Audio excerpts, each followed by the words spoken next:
Yes, we are now starting next topic, that is projectile motion. Kinematics में हमने vector सीखे हैं, vectors के बाद हम पढ़ रहे हैं प्रोजेक्टाइल मोशन. क्या होता है प्रोजेक्टाइल मोशन? इससे पहले हमने पढ़ा था motion along a straight line. जब हमने काइनेमेटिक्स को स्टार्ट किया, motion along a straight line, either horizontal, vertical, horizontal accelerated, non accelerated, ठीक है, vertical, upwards, downwards, etcetera etcetera. At that time we have discussed about two-dimensional and three-dimensional motion. So till now we have studied one-dimensional motion. Now we are going to start two-dimensional motion.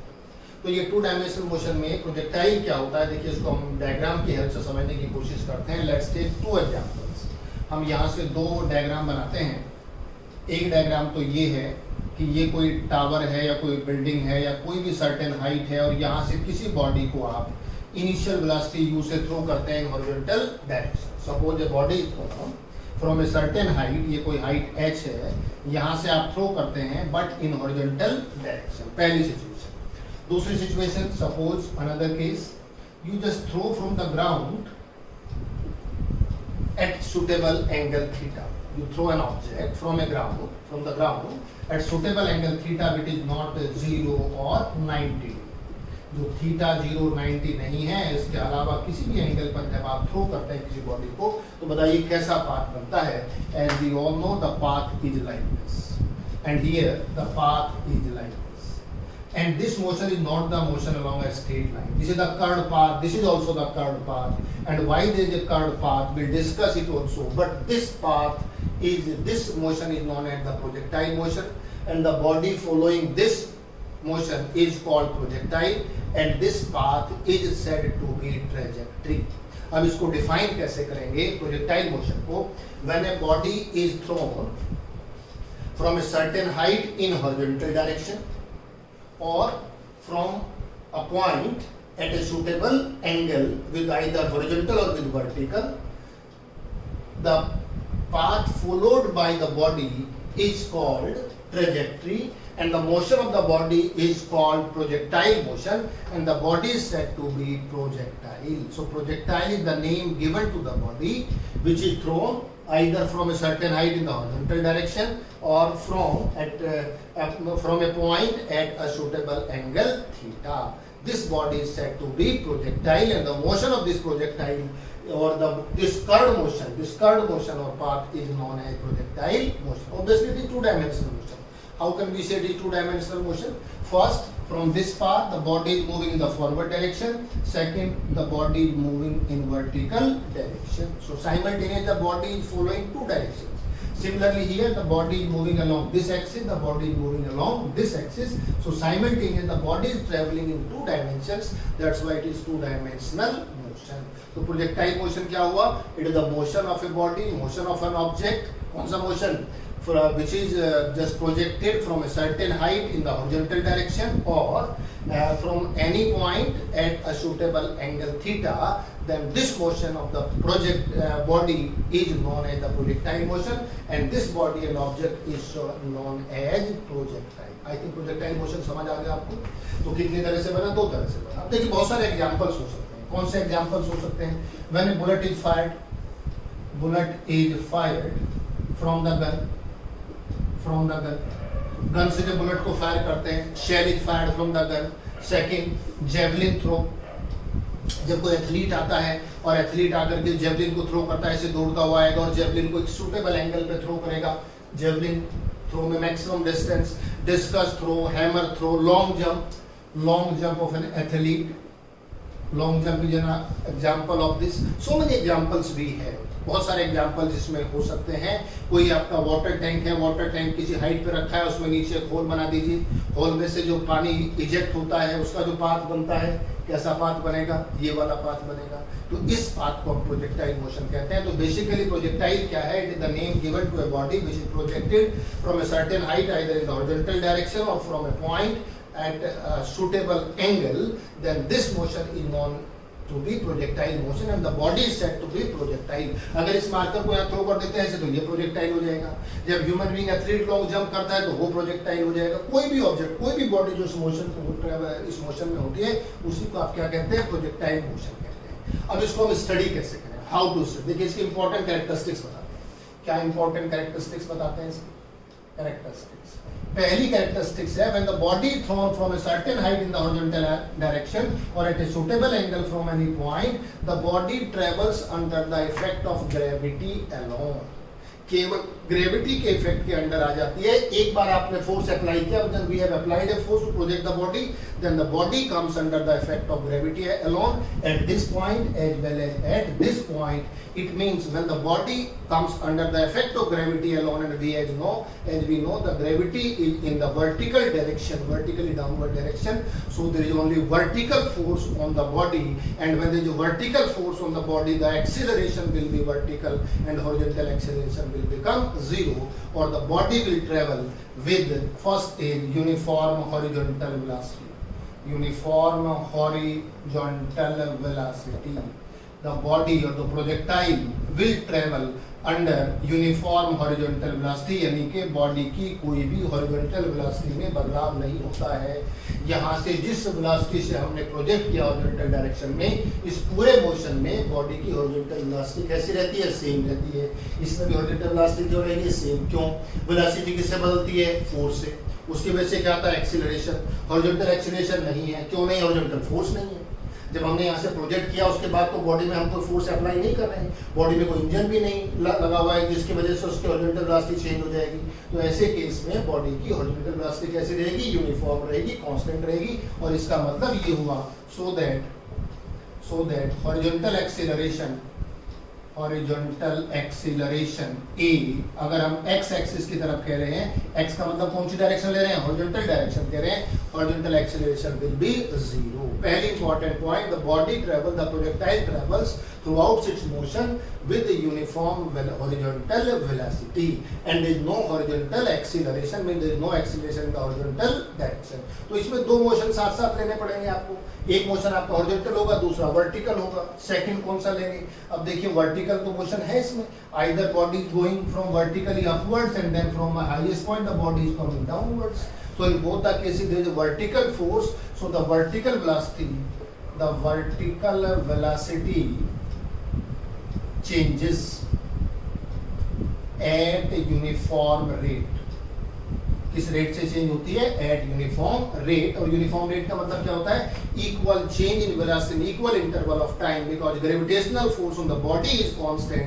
When force is constant then acceleration is constant, so the acceleration on the body, on the projectile projectile a y, कौन सी direction होगी? Vertical direction, is equal to कितना आएगा? Plus ji.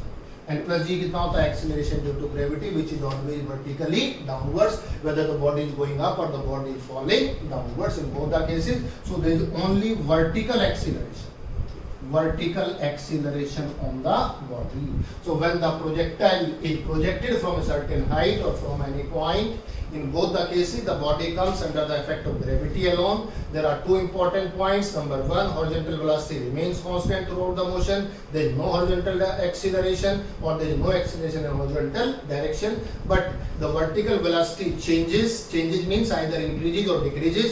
when the body coming downwards increases, when the body is going upward it decreases, O to highest point decreases and this highest point to bottom, then it will increase at a uniform rate। So the acceleration is only in the vertical direction and which is equal to plus g, 9.8 meter per second square।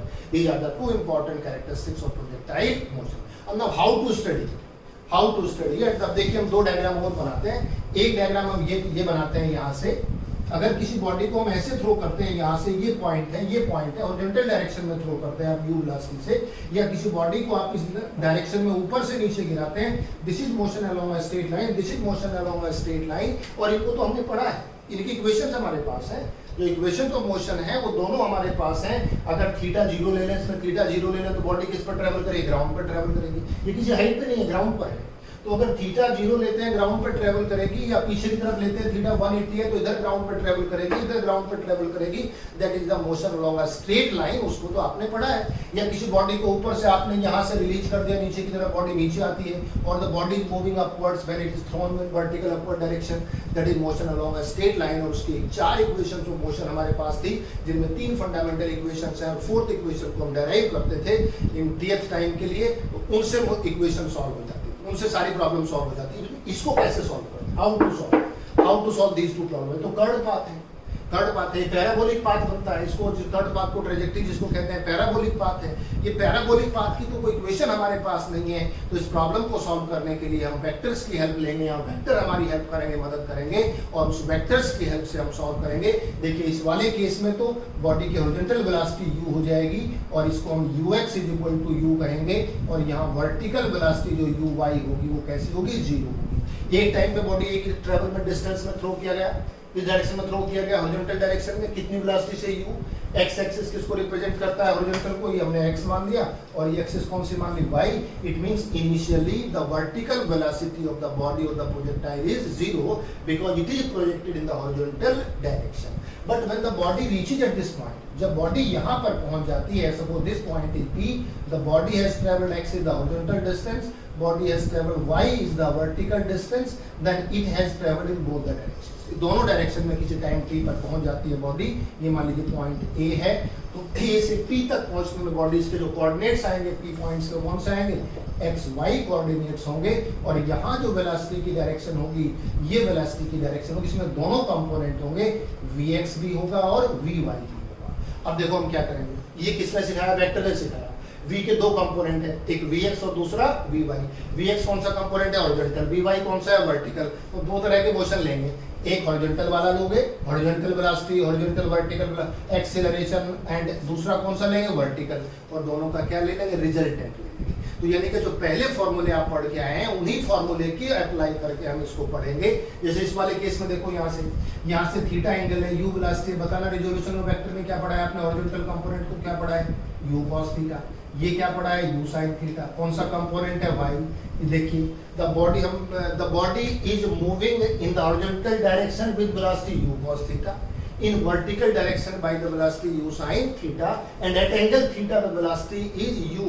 So this u can be resolved into two components, one is in the horizontal direction, another in the vertical direction. So first we will take the motion along the horizontal direction, then we will take the motion of the projectile in vertical direction, and then we will take the resultant of both the motion, then we will find the motion of this projectile। तो इस projectile को motion को समझने के लिए vectors ने हमारी मदद की, वेक्टर्स ने इसको सॉल्व किया। और वेक्टर्स ने कैसे सॉल्व किया, सबसे पहले वेक्टर्स ने इसमें रिजॉल्व करके हम जो पहले पढ़ के आए थे हॉरिजॉन्टल मोशन और वर्टिकल मोशन, इसमें दो तरह के मोशन एक साथ हैं, साइमल्टेनियसली है, हॉरिजॉन्टल भी है वर्टिकल भी है। दोनों को अलग अलग स्टडी करने के बाद और क्या निकालेंगे, दोनों का रिजल्टेंट।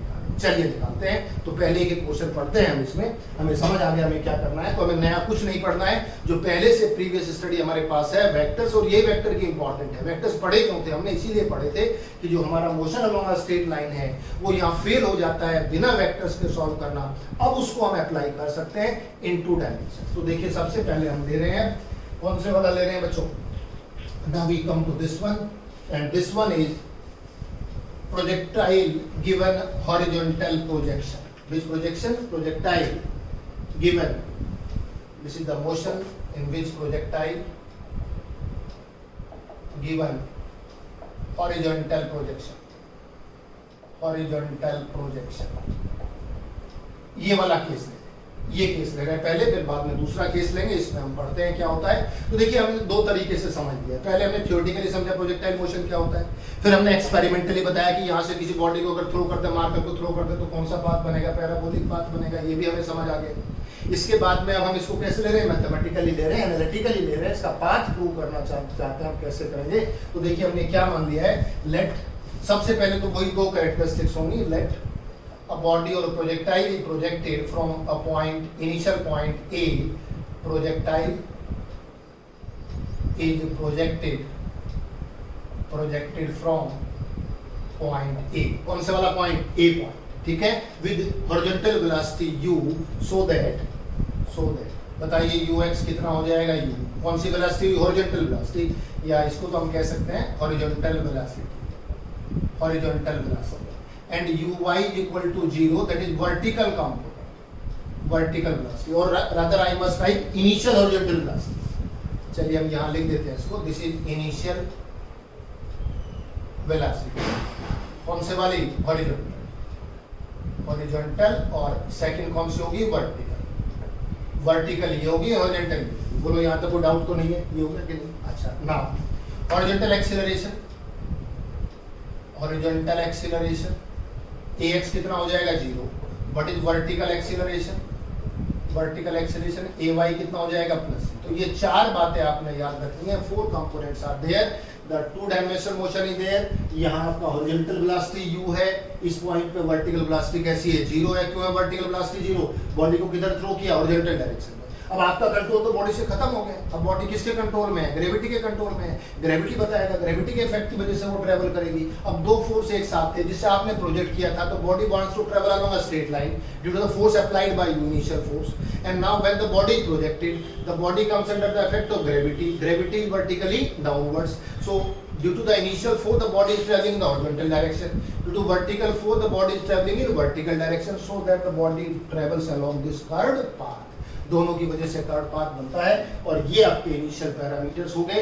अब हम ये मान के चलते हैं लेट टी. सबसे पहले पाथ डेराइव करते हैं. क्या सबसे पहले क्या डेराइव करते हैं? Path of projectile.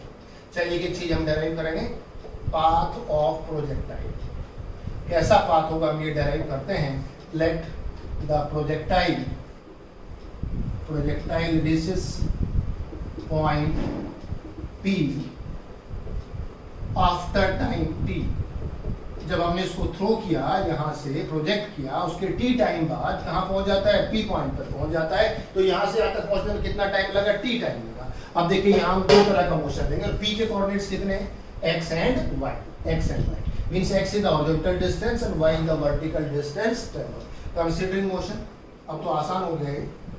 Considering motion कहाँ से? From O to P, O से P तक. सबसे पहले हॉरिजॉन्टल मोशन. पहले कौन सा मोशन लेंगे? Horizontal motion. सबसे पहले आपने हॉरिजॉन्टल मोशन. हॉरिजॉन्टल मोशन कौन से वाला? ये है, यहाँ से आता है हॉरिजॉन्टल डायरेक्शन में. बताओ इनिशियल वेलोसिटी कितनी है हॉरिजॉन्टल? ux कितनी है? u. इनिशियल वेलोसिटी कितने प्रोजेक्ट किया है? u. ax बताओ कितना हो गया? 0. ठीक है. और डिस्टेंस sx कितना हो गया? x हो गया. Distance travel is sx, right. Apply कर दो तो नॉन एक्सीलरेटेड मोशन है. सीधा फॉर्मूला लग सकता है, speed equal to distance upon time. और डिस्टेंस कितना हो जाएगा? x is equal to u into t. सो हॉरिजॉन्टल मोशन में x कितना हो जाएगा? u into t. Equation number 1. ये फर्स्ट इक्वेशन होती है. s इज इक्वल टू, समझ आ गया कैसे है?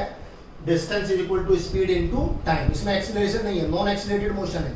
दैट्स व्हाई सीधा फॉर्मूला लग गया, speed equal to distance upon time. यहां से यहां तक हॉरिजॉन्टल मोशन में डिस्टेंस कितना है? x. स्पीड कितनी है? ux. टाइम कितना है? t. ये इक्वेशन है. और यहाँ से t निकाल सकते हो. t is equal to x upon u. Let's say this is equation number 1. यहाँ से टाइम हमने फाइंड करना. अब हम कौन सा मोशन ले रहे हैं? Now we come to vertical motion. Vertical कहाँ से कहाँ तक?